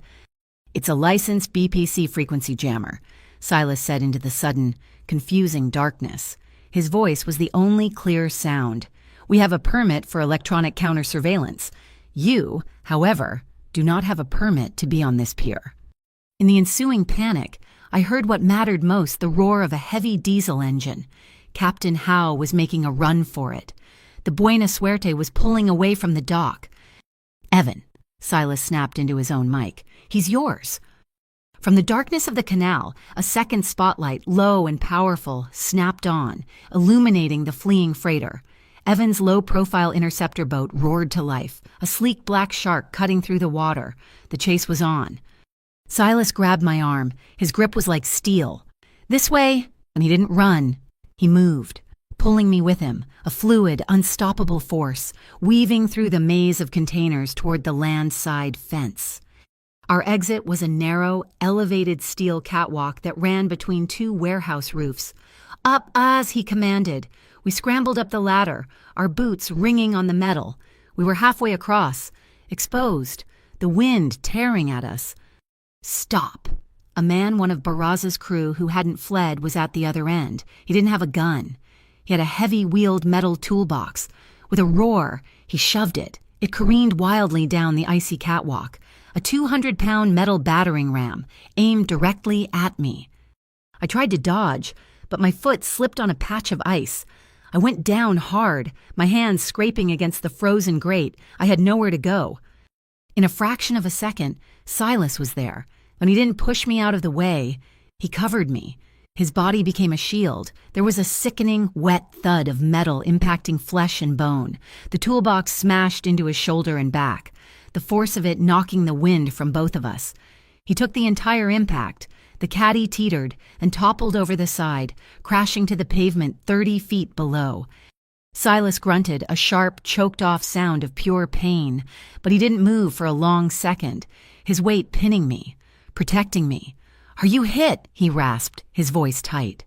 "No," I whispered, my voice shaking. You're hurt." "It's nothing." He rolled off me, pushing himself to his feet. He was favoring his left arm, his shoulder clearly injured, but his focus was absolute. "Move." We made it to the street. The black sedan was there, its engine a low, silent rumble. We fell into the back. Silas was breathing heavily, his face pale, a dark stain spreading on his shirt. "Patch," he said, his voice strained as the car sped away. "Send the package to Dax." He had never planned to stop the shipment. He had planned to document its failure. The package for Rhea Dax was already prepped my scientific analysis of the faulty valves and a single, high-definition photograph. It was taken from a camera Patch had planted inside warehouse 47, and it showed the empty, hollowed-out interior of a sleeping shark compressor, its vital components stripped away, the irrefutable proof. We were in a new safe house, a sterile, high-rise apartment. I was holding a bag of ice to Silas's shoulder, my hands trembling. He had his eyes closed, the pain etched on his face. My encrypted phone, the one he had given me, buzzed on the table. A text message from an unknown number, a number that shouldn't exist in its contacts, a number that shouldn't have been able to get through. "Don't trust Arguello. He's using you. The court will crush you. He'll trade you for his own immunity." My blood ran cold. I scrolled down. Signed, H. Pike. The text message from Judge Pike was a violation, a digital serpent sliding into the sterile safety of the high-rise apartment. It lay on the screen of my burner phone, a cold, precise threat that bypassed all of Patch's firewalls. I looked across the room at Silas. He was sitting in a low chair, his back to the window, the city lights painting a cold, distant glitter on the floor. He had his eyes closed, his face pale and tight with pain. The dark, spreading stain on his shirt was a stark reminder of the metal toolbox, of the weight he had taken for me. My anger at Pike was so potent it was acidic, a stark contrast to the wave of protective, confused warmth I felt as I reapplied the ice pack to his shoulder. He opened his eyes as I approached, his focus absolute despite the pain. "They're squeezing," he said, his voice a low rasp. "He's trying to separate me from you," I whispered, showing him the phone. "Don't trust Arguello. The court will crush you." "He's not wrong about the court," Silas said, ignoring the rest. "He's just wrong about who's holding the hammer." The trap snapped shut the next morning. It didn't come as a polite email. It came as a federal summons, delivered by a humorless marshal, ordering my immediate appearance at the Everett Emmetier Dirksen courthouse. The charge: obstruction of federal commerce and conspiracy to interfere with a federal investigation. The first call I made was to Mr. Astor, the high-powered lawyer from Astor and Pike, the shield Silas had provided. His voice, once so reassuring, was now clipped and cold. "I'm sorry, Miss Luong. A severe conflict of interest has arisen. Our firm can no longer represent you, effective immediately." "Conflict of interest," I repeated, my voice hollow. "Judge Pike. He's your partner's cousin, isn't he?" The line went silent for a moment. "You're a very smart young woman," he said. "I truly hope you find adequate counsel." He hung up. The betrayal was so complete it left me breathless. I was a pawn, and I had just been sacrificed. I looked at Silas. He was already on his own phone, his face grim. "He's not the right lawyer anyway," Silas said, his thumb working the screen. "Astor knows how to move money. He doesn't know how to fight a war." He made the call on speaker. "Nova, it's time." A new voice, sharp, clear, and all-female, crackled to life. "I was wondering when you'd call. I've been reading Dax's articles. You're playing a loud game, Silas. I need you at the Dirksen building. 30 minutes, my associate is the target. Harrison Pike is presiding." There was a low whistle on the other end. "Pike, you're not aiming low, are you? What's the objective?" Silas looked directly at me. His gaze was unwavering, his jaw set. "Her reputation is not your concern. My reputation is not your concern. Her voice is, protect her voice." "Got it," Nova Chen said. "I'll be the one in the red blazer. Tell your girl to stay strong. Pike hates a witness who cries." The federal courtroom was a cathedral of intimidation. Dark wood, soaring ceilings, and the suffocating smell of old paper, floor wax, and arrogance. It was designed to make you feel small. Judge Harrison Pike sat elevated above us all, a black-robed god looking down on his insects. His eyes, when they landed on me, were cold with a reptilian lack of empathy. Nova Chen was a force field. She was a compact woman with a razor-sharp haircut and an energy that vibrated. She had met me on the steps, taken my arm, and hadn't stopped talking, feeding me confidence, procedure, and strength in equal measure. "Your Honor," the prosecutor began, "the government will show that Miss Mai Luong deliberately infiltrated a restricted commercial zone for the purpose of industrial sabotage. It was a nightmare of half-truths and inverted logic. They painted my actions at the pier as a deliberate attempt to cause an explosion, linking it to the smear campaign Barraza had started. They were trying to frame me as a terrorist." When it was my turn, Pike leaned forward, a thin, cruel smile playing on his lips. "Miss Luong, do you understand the gravity of these proceedings? Can you follow the federal code in that language?" The courtroom went utterly silent. It was the parking lot. It was the Aldora yard. It was every person who had ever made me feel small, stupid, or other, all rolled into one man with the power to destroy my life. The old, familiar shame rose, hot and stinging.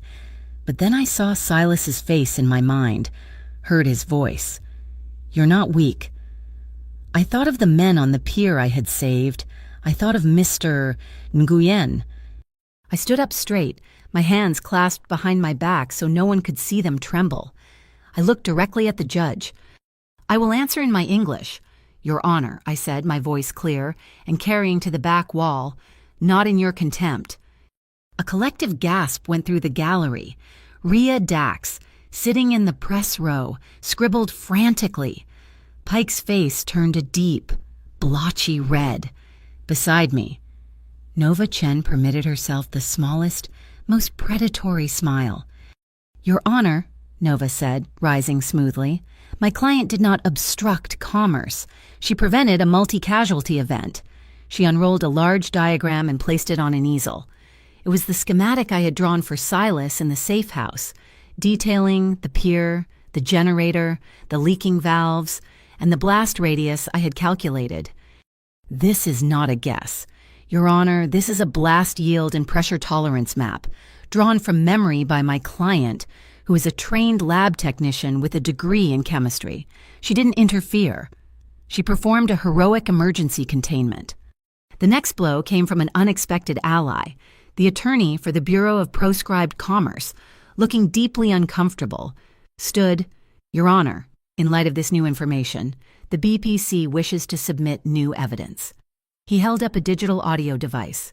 "We have analyzed the voice memo provided by Miss Luong. The term sleeping shark has now been confirmed by our linguistic analysts as port-specific slang for a deliberately sabotaged oxygen compressor." I saw the MVPC commissioner, seated behind the prosecution, put his head in his hands. My broken English, the pigeon they had all ignored, was the very key to the entire case.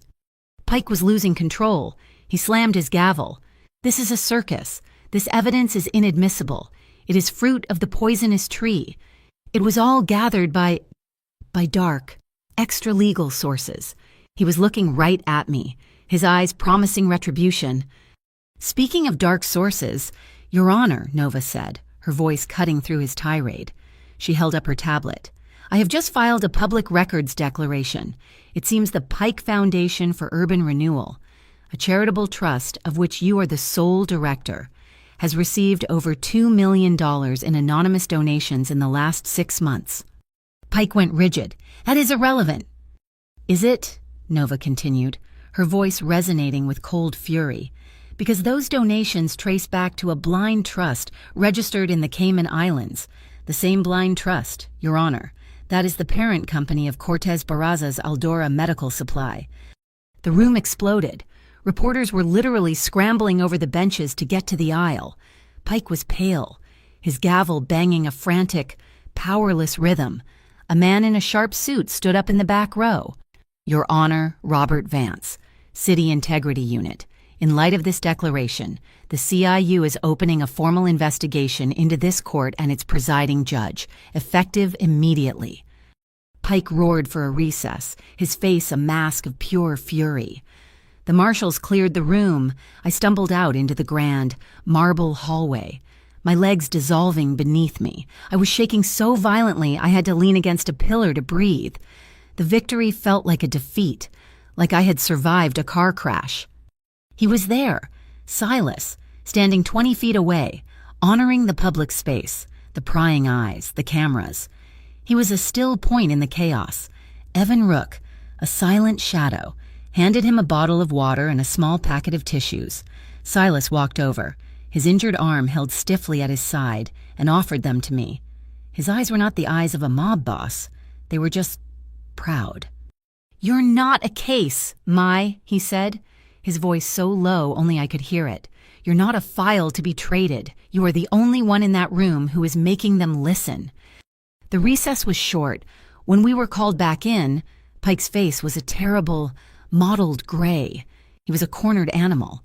This court finds the defendant, Mai Luong, to be a significant flight risk, given her precarious immigration status and her demonstrated ties to disruptive elements. His eyes were full of venom. "I am ordering her remanded into federal custody immediately, pending a full review." A marshal stepped toward me. I heard the click of the handcuffs. This was it. I had won the battle, but he was going to bury me in a cell. "Your Honor," Nova's voice was like ice. She stepped in front of me, handing a single blue-backed document to the stunned marshal. "That will not be necessary. This is an emergency stay and a writ of protection from the 7th Circuit Court of Appeals, invalidating your order on the grounds of demonstrated judicial prejudice and conflict of interest."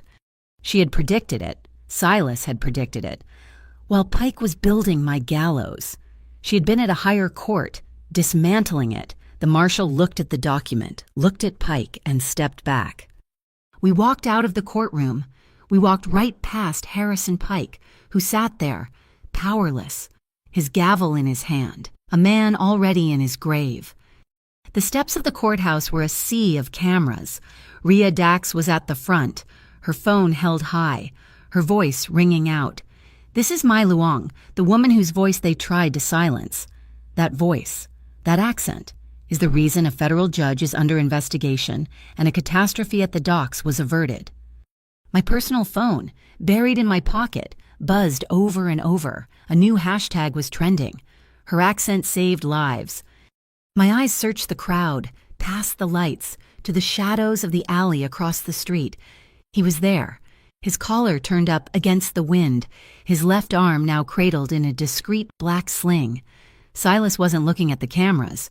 He was looking at me, and as I watched, I saw a small, impossibly rare smile touch his lips. My burner phone, the one he gave me, vibrated in my hand. A single text from Patch. "Pike is broken. Barraza is running. He's moving his entire remaining operation. Rails, not water. Astor Ridge Rail Yard. Tonight, this is the endgame." The victory in the courtroom was a public spectacle. But the war room was the hood of Silas's sedan, parked in the frozen, desolate landscape of an industrial park miles away. The only light came from the cold, distant glow of the city and the stark white beam of a flashlight, illuminating a detailed schematic of the Astor Ridge Rail Yard. The ink lines showed a tangled knot of tracks, switching junctions, maintenance sheds, and bridges. It was Barraza's last escape route. Silas's left arm was in a sling now, a dark shape against his even darker jacket. The injury had done nothing to diminish his presence. If anything, it had focused it, stripping away everything but the raw, lethal intensity of a predator. Evan stood at the edge of our small circle of light, a silent monolith. while Patch's voice, a disembodied, staticky presence, came through the burner phone resting on the map. "The cargo is in 3 unmarked freight cars, middle of the train," Patch reported. "It's a standard commercial freight run, passing through Astor Ridge between 0203 and 0211. Barraza's people will be waiting with trucks on the access road just past the bridge. He's bribed the regional dispatcher. The train won't even slow down." "We can't stop the train," Evans said, his voice a low rumble. "Too much collateral damage." "And the MVPC and BPC are still chasing their tails from the last tip," Silas added, his good hand tracing a line on the map. "We need to isolate those 3 cars, get them off the main line without raising an alarm." They discussed explosives, magnetic clamps, a dozen high-risk, high-impact strategies. I listened, my mind racing, the cold air burning my lungs. They were thinking like soldiers, planning a physical assault. But Barraza's greatest defense wasn't his men. It was his camouflage, the same camouflage he had built using the voices of my people. "You're trying to attack the train," I said, my voice cutting through their strategic debate. 3 heads turned to me. "But the weakest point isn't the steel. It's the sound." I pointed to a small box on the schematic labeled Yard Control Tower. "The dispatcher Barraza bribed is miles away, but the local yard uses an internal comm system to manage shunting and track changes. It's an open channel. Who controls it?" "The local yardmaster," Patch's voice crackled. "But he won't be there. The tower is automated after midnight." "But the channel is still live," I insisted, my idea taking shape, wild and terrifying and perfect. "Barraza's men on the ground will be listening for the regional dispatcher, but they're trained to obey local track orders. What if a local order came through? An unexpected one?" "They'd question it," Silas said, his eyes narrowed, studying me. "Not if the voice was right," I countered, my heart beginning to beat faster. "Not if the order was given in the same language they used to hide, the Vam Tui dialect, Old Fish, the men at the pier. They all use the same vocal patterns, the same rhythm. I've been listening to that recording for days. I can do it. I can be the dispatcher." Silence. The only sound was the wind whistling through a nearby chain-link fence. I had just suggested taking control of the entire operation, using nothing but my voice, the very thing I had been taught my whole life to be ashamed of. It was Silas who spoke first. He didn't look at Evan or Patch for confirmation. He looked at me. "What would you say?" "Something simple," I said, the words flowing. "Something that sounds like routine maintenance. There's an inspection line here." I pointed to a sighting on the map. "Track 9. It's fully equipped with BPC-mandated surveillance cameras. Switch to the cold line to test the valves. Switch to the cold line to test the valves. It's a plausible order. They won't have time to question it."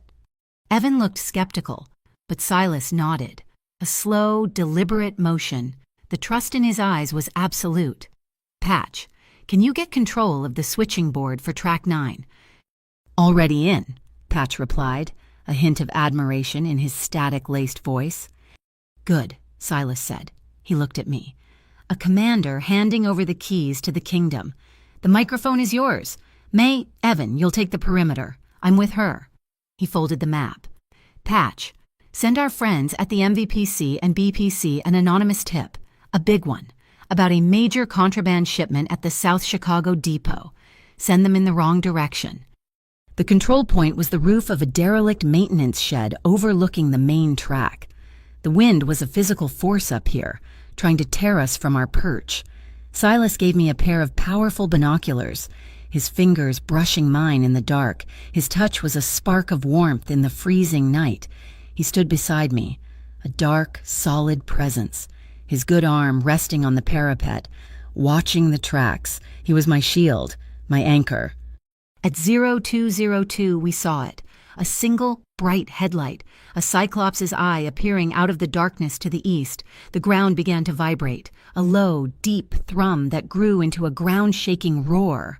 The train was a monstrous metal serpent, impossibly long, impossibly fast. "It's time," Silas said, his voice calm in my ear. I lifted the comms unit. My hand was steady. My throat was dry. I thought of Mr. Nguyen. I thought of the sneer on Pike's face. I thought of Silas taking the blow from that toolbox for me. I pressed the transmit button.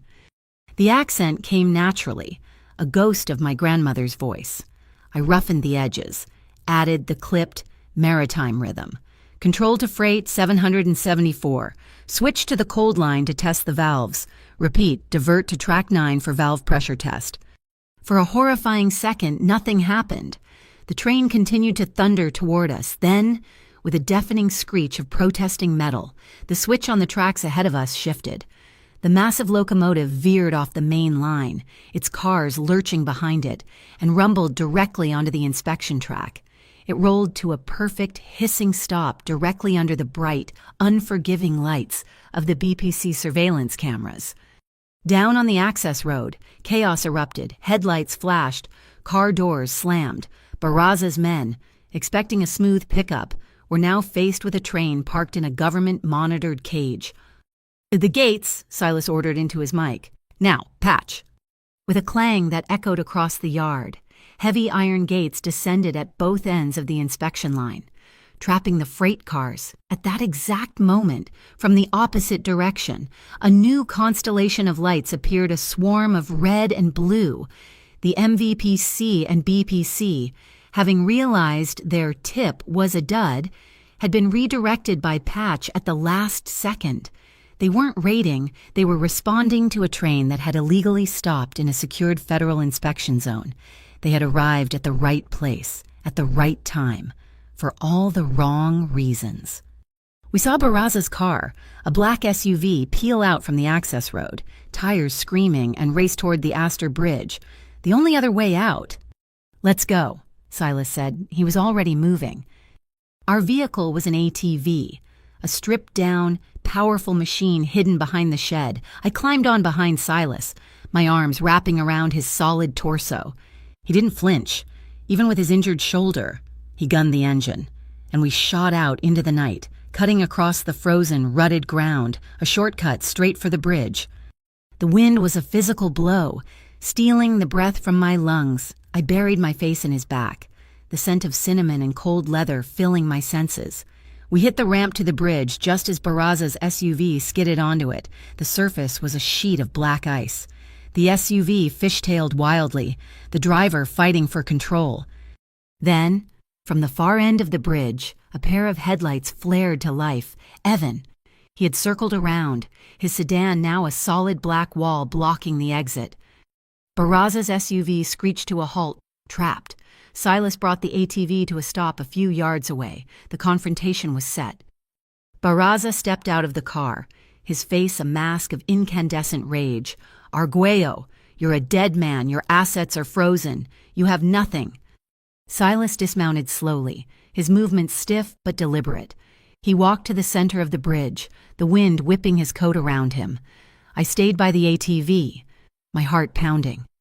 "You used a charity clinic as a human shield. Cortez," Silas said, his voice devoid of all emotion, a flat, chilling statement of fact. "You used sick people as cover." Barraza laughed, a harsh, ugly sound. "Business is business, and you can't prove a thing.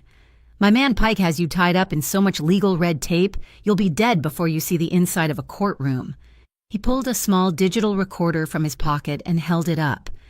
"And just in case, I have a little insurance policy, the good judge, discussing exactly how he was going to bury you.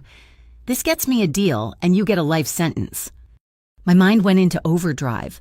The recorder, the confession, an idea, born of desperation and instinct, sparked in my brain. I slid off the ATV, my own burner phone in my hand.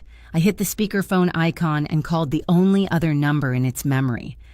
"Patch," I said, my voice loud and clear, carrying on the wind. "Are you listening?" Barraza spun, his eyes locking on me. "What is this?" "Tell him what you have. Mr. Barraza," I said, my voice shaking but loud. "Tell my friend exactly what's on that recorder. I'm sure the CIU would love to hear how you entrapped a federal judge. Maybe they'll give you the deal." He took the bait, his ego, his arrogance. It was all he had left. "I've got him admitting everything," he snarled, taking a step toward me. playing to an audience that was both there and not there. Bribery, obstruction of justice, witness tampering, I own Harrison Pike. And who recorded that for you? I pushed. My IRC crew, he boasted. Pike never saw it coming. It's clean, Patch's voice whispered in my ear. Got it all. Sending to Dax and Vance at the CIU. Live. The trap had sprung. Barraza saw the realization dawn on my face, and he lunged, not at Silas, at me, at the phone. Silas moved, a blur of motion. He threw himself between us, intercepting Barraza's charge with his injured shoulder. The impact sent both men sliding across the treacherous ice. A tangle of limbs and fury.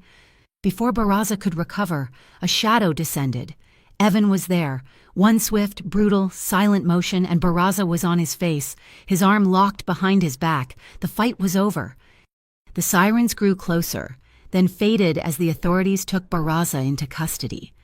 The bridge was suddenly quiet again, the world reduced to the three of us and the soft, steady fall of snow. Silas walked over to me, his face pale, his breath pluming in the frigid air. He stopped a foot away. A single, perfect snowflake had landed in my hair, just above my temple. He reached out with his good hand, his touch impossibly gentle, and brushed it away. His fingers lingered for a fraction of a second against my skin. Our eyes met, the chaos, the fear, the victory. It all swirled in that one long look, and then, despite the cold, despite the pain I knew he was in, we both started to laugh, a quiet, breathless, incredulous laugh. We had survived. A moment later, Silas's phone buzzed. He looked at the text, and the small, rare warmth on his face vanished, replaced by a familiar, cold intensity. "What is it?" I asked.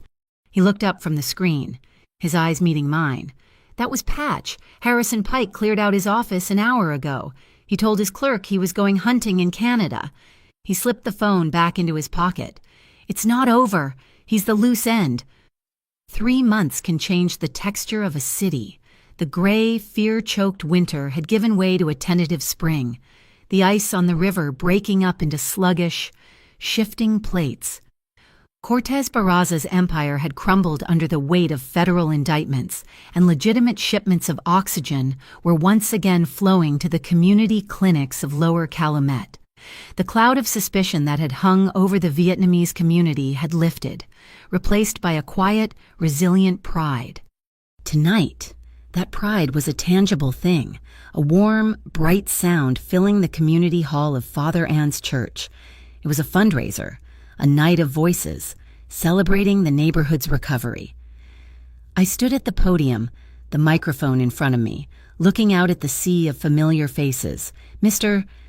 Nguyen breathing easily in the front row, Kathy waving from the back, Rhea Dax taking notes with a small, genuine smile. When I spoke, I did so first in Vietnamese, the language of my heart, thanking the elders for their strength. Then I switched to English, the language of my new life, my voice clear and steady, without a trace of the apology it once carried. I spoke of the power of being heard, and the courage it takes to speak your own truth in your own accent. The applause, when it came, was the longest and loudest of the night. It felt like coming home. He was there, of course, not in the crowd, but standing in the shadows of the back hallway, just outside the kitchen doors. Silas. I saw him for only a moment, his left arm no longer in a sling, but still held with a certain stiffness, a permanent reminder of the price he'd paid on that catwalk.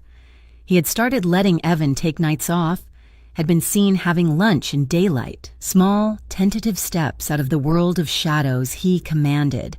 But I knew the ghost of Harrison Pike still haunted him. Every strange car, every unknown number, was a potential threat from the man who had simply vanished. He caught my eye and gave me a single, slow nod of approval before melting back into the darkness.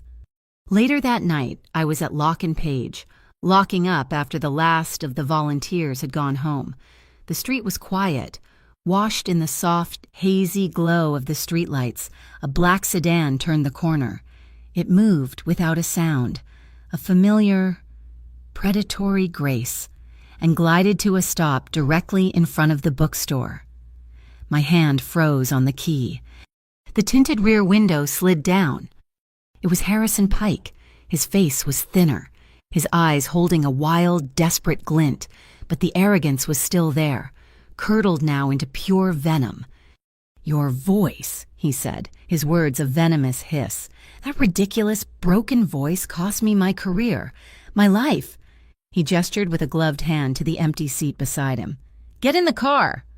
The scene was a perfect, chilling echo of that first night in the North Line Crown parking lot. The silent car, the lowered window, the commanding finger. But this time, the man giving the order was not a complex, dangerous savior. He was just a villain. And the woman receiving the order was no longer a frightened, helpless victim. I walked to the car, my movements calm and deliberate. I opened the door and got in. I did not look away from his furious gaze. As I settled into the seat, my fingers went to the simple silver chain around my neck, a gift from Silas. I pressed a tiny, hidden stud on the clasp, the microphone. A piece of technology so small it was almost invisible, was now live.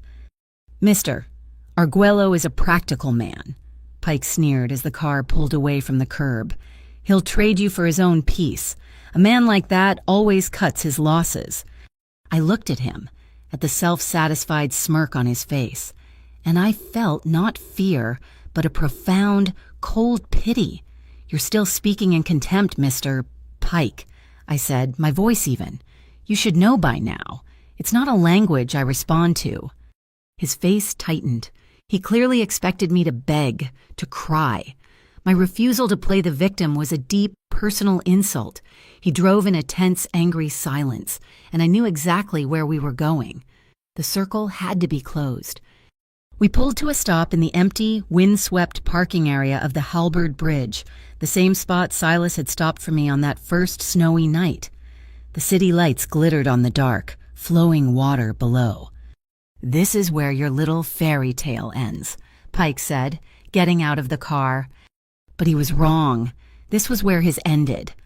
High above us, silent and invisible against the night sky, one of Patch's surveillance drones drifted into position.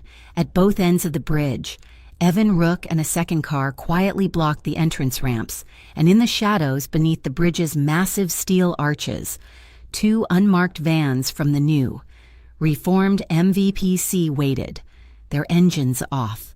This wasn't a kidnapping, it was an appointment, and I had set the time. Pike strode to the railing, pulling a thick file from his coat. "I have everything here, forged documents, doctored photos enough to tie Arguello to a dozen federal crimes. When I release this, he'll be ruined, and you'll be deported as his accomplice." He was monologuing, playing out his grand finale. I stepped out of the car, my own burner phone in my hand. I didn't look at his fake evidence. I just spoke a series of numbers, clear and calm.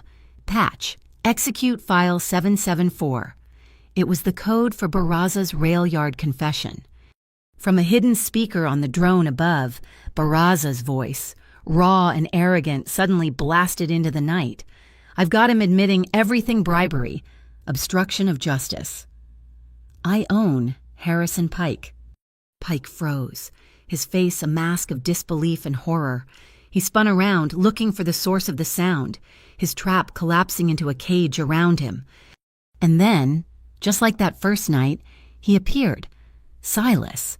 He stepped out of the shadows at the far end of the bridge, walking toward us with that same unnerving, silent grace. He wasn't looking at Pike. He was looking at me. He stopped beside his own car, which had been parked there the whole time, and he pointed, not at me, not at Pike. He pointed at the passenger door of his car. The message was as clear as it had been on that first night, but the meaning had changed entirely. It wasn't an order, it was an invitation. Time to go home. Pike understood. He saw the blocked exits. He heard his own damnation playing from the sky. The red and blue lights of the MVPC flashed to life, sealing the trap. With a final, desperate roar of defiance, Pike pulled out a phone, trying to live stream his own political martyrdom, but the signal was already jammed. As the officers moved in, their handcuffs clicking in the cold night air, the media vans that Rhea Dax had waiting just a block away roared onto the scene. I leaned against the cool metal of Silas's car, the adrenaline finally leaving my system, my eyes stinging with tears of pure, unadulterated relief. Silas walked over. Stopping a respectful half-step away, the strategist was gone, the mob boss was gone. In his place was the man who had brought me warm bread in a storm. "Home?" he asked, his voice soft. My apartment was not a palace. It was small and warm and filled with the scent of the mint tea I was brewing. There were no grand declarations, no passionate speeches. He just held me for a long time in the middle of my small kitchen, his arms a safe harbor, his chin resting on the top of my head. The kiss that followed was deep, but gentle, a quiet confirmation of everything that had passed between us. We stood at the counter, our hands intertwined on the worn formica, a silent, everyday promise. The next morning, a new foundation was announced at Father On's church, the Accent Proud Scholarship. Its mission was to provide funding for ESL programs that focused not on erasing accents, but on empowering students with the confidence to speak their truth in their own unique voices. The benefactor was, of course, anonymous. Father Ann asked me to be the program's first coordinator. Today, I'm driving. Silas sits in the passenger seat, his arm resting comfortably on the open window, the city of Chicago reflecting in the glass. As we drive over the Halberd Bridge, I see a new sign has been installed on the lamppost, right where he dropped me off all those months ago. It's a public art project. In bold, clear letters, it reads, "Your language is your strength." We don't have a promise of a life without danger, a world without shadows. We don't have a fairy tale, but we have something better, a promise to always listen. And in the end, that is the foundation of all peace. Thank you so much for listening to this story. I'm curious, where in the world are you tuning in from? Let me know in the comments below. I'd love to connect with you and hear your thoughts. If you enjoyed this journey, please consider subscribing to my channel, Mafia Boss Stories. Give this video a like and show your support by hitting that hype button to help share it with even more listeners.